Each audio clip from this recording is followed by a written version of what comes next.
विपिन अखिलेश को भाई की तरह मानता था। इसके बावजूद अखिलेश ने विपिन की बहन प्रियंका से संबंध बना लिए।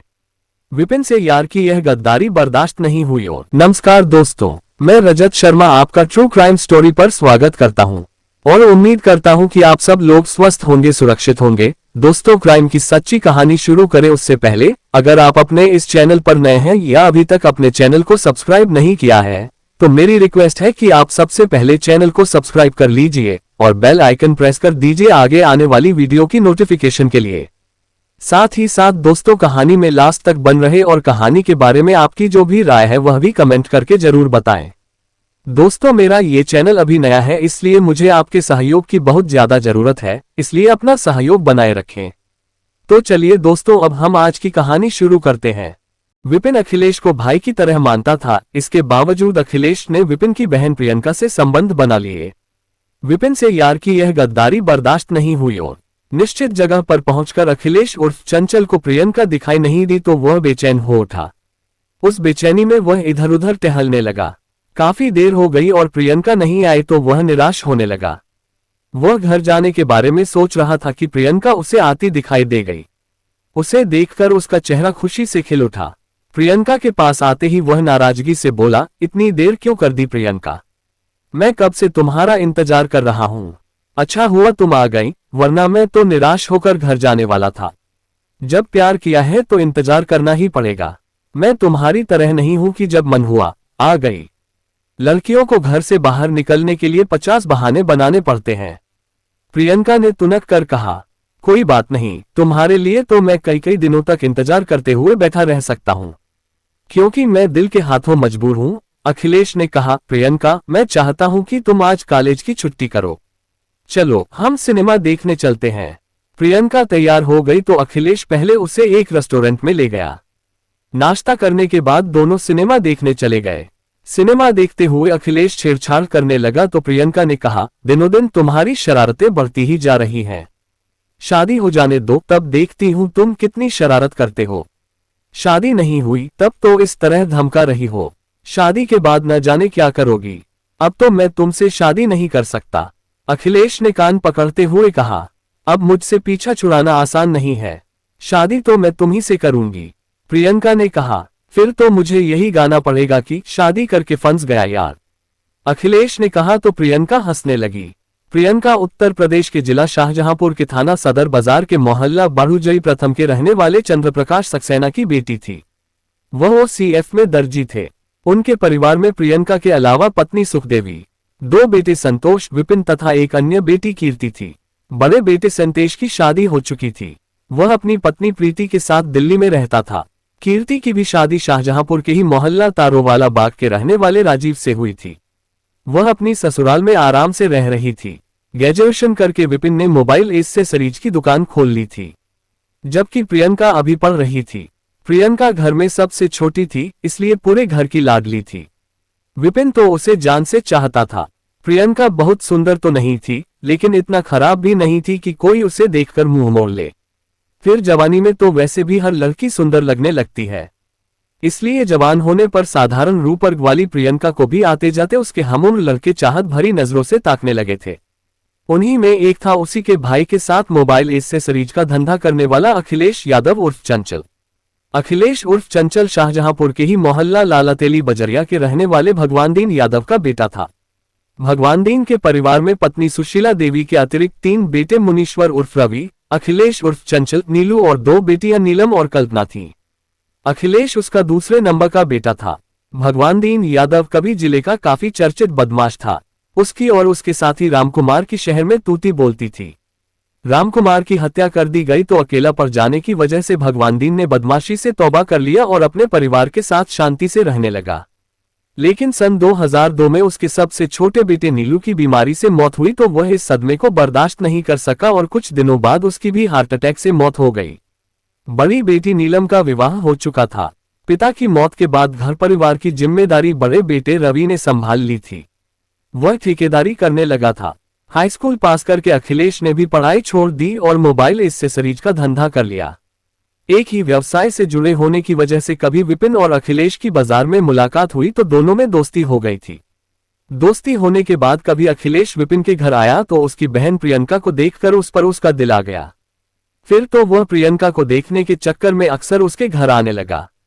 कहने को वह आता तो था विपिन से मिलने, लेकिन वह तभी उसके घर आता था जब वह घर में नहीं होता था। ऐसे में भाई का दोस्त होने की वजह से उसकी सेवा सत्कार प्रियंका को करनी पड़ती थी।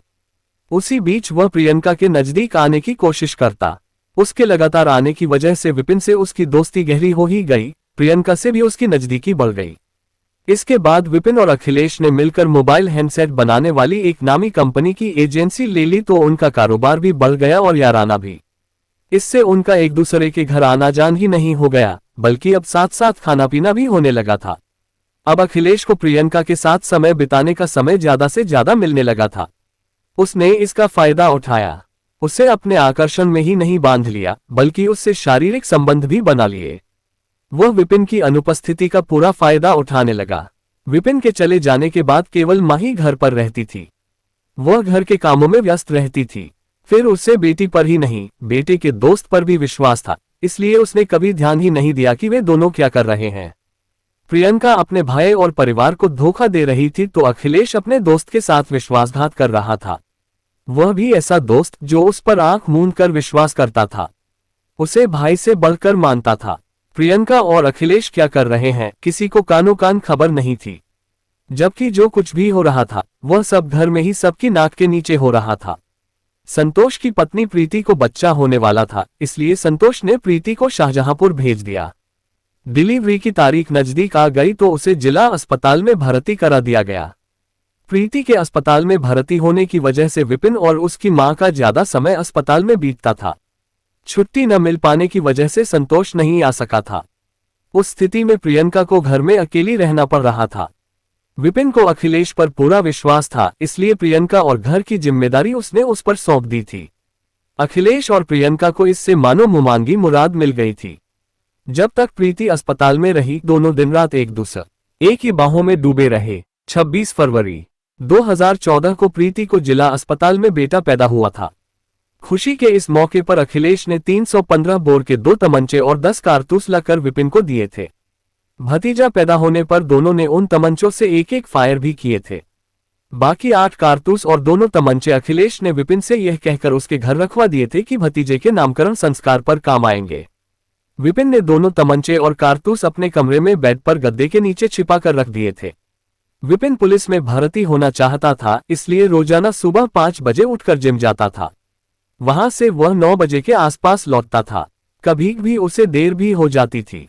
23 मार्च को विपिन 9 बजे के आसपास घर लौटा तो मां नीचे बरामदे में बैठी आराम कर रही थी। भाभी प्रीति बच्चे के साथ सामने वाले कमरे में लेटी थी। उसने कपड़े बदले और ऊपरी मंजिल पर बने अपने कमरे में सोने के लिए चला गया। विपिन ने दरवाजे को धक्का दिया तो पता चला वह अंदर से बंद है। इसका मतलब अंदर कोई था। उसने आवाज दी, लेकिन अंदर कोई प्रतिक्रिया नहीं हुई। उसने पूरी ताकत से दरवाजे पर लात मारी तो अंदर लगी सिटकनी उखड़ गई और दरवाजा खुल गया। अंदर अखिलेश और प्रियंका खड़े थे। दोनों की हालत देखकर विपिन को समझते देर नहीं लगी कि अंदर क्या कर रहे थे। उनके कपड़े अस्तव्यस्त थे और वे काफी घबराए हुए थे। विपिन के कमरे में घुसते ही प्रियंका निकलकर नीचे की ओर भागी। विपिन का खून खौल उठा था। उसने गुस्से में अखिलेश को एक जोरदार थप्पड़ जड़ते हुए कहा, तुझे मैं दोस्त नहीं भाई मानता था। मैं तुझ पर कितना विश्वास करता था और तूने क्या किया। जिस थाली में खाया उसी में छेद किया। भाई, मैं प्रियंका से सच्चा प्यार करता हूं और उसी से शादी करूंगा। अखिलेश ने कहा, वह मुझसे शादी को तैयार है। तुम दोनों को पता था कि हमारी जाति एक नहीं है तो ये कैसे सोच लिया कि तुम्हारी शादी हो जाएगी। विपिन गुस्से से बोला, तुमने जो किया ठीक नहीं किया। मेरी इज्जत पर तुमने जो हाथ डाला है उसकी सजा तो तुम्हें भोगनी ही होगी। अखिलेश को लगा कि उसे जान का खतरा है तो उसने जेब से 315 बोर का तमंचा निकाल लिया। वह गोली चलाता उसके पहले ही विपिन ने उसके हाथ पर इतने जोर से झटका मारा कि तमंचा छूटकर जमीन पर गिर गया। अखिलेश ने तमंचा उठाना चाहा, लेकिन विपिन ने फर्श पर पड़े तमंचे को अपने पैर से दबा लिया।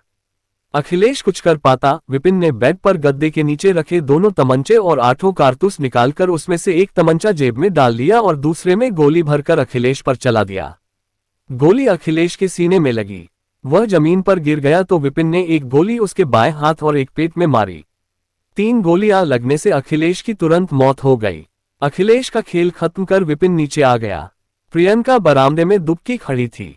उसके पास जाकर उसने पूछा, मैंने सही किया या गलत?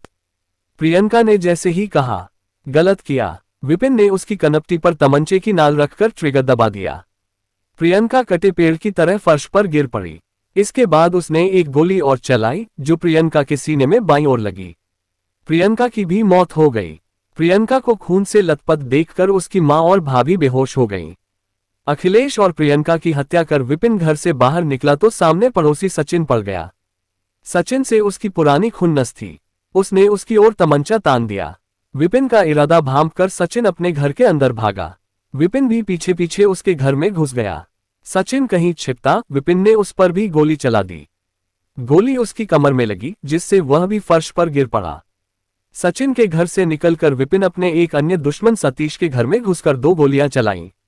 लेकिन ये गोलियां किसी को लगी नहीं। अब तक शोर और गोलियों के चलने की आवाज सुनकर आस पड़ोस वाले इकट्ठा हो गए थे। लेकिन विपिन के हाथ में तमंचा देखकर कोई उसे पकड़ने की हिम्मत नहीं कर सका। इसलिए विपिन एआरटीओ वाली गली में घुसकर आराम से फरार हो गया। किसी ने कोतवाली सदर बाजार पुलिस को इस घटना की सूचना दे दी थी। चंद मिनटों में ही कोतवाली इंस्पेक्टर यतेंद्र भारद्वाज पुलिस बल के साथ घटनास्थल पर पहुंच गए थे।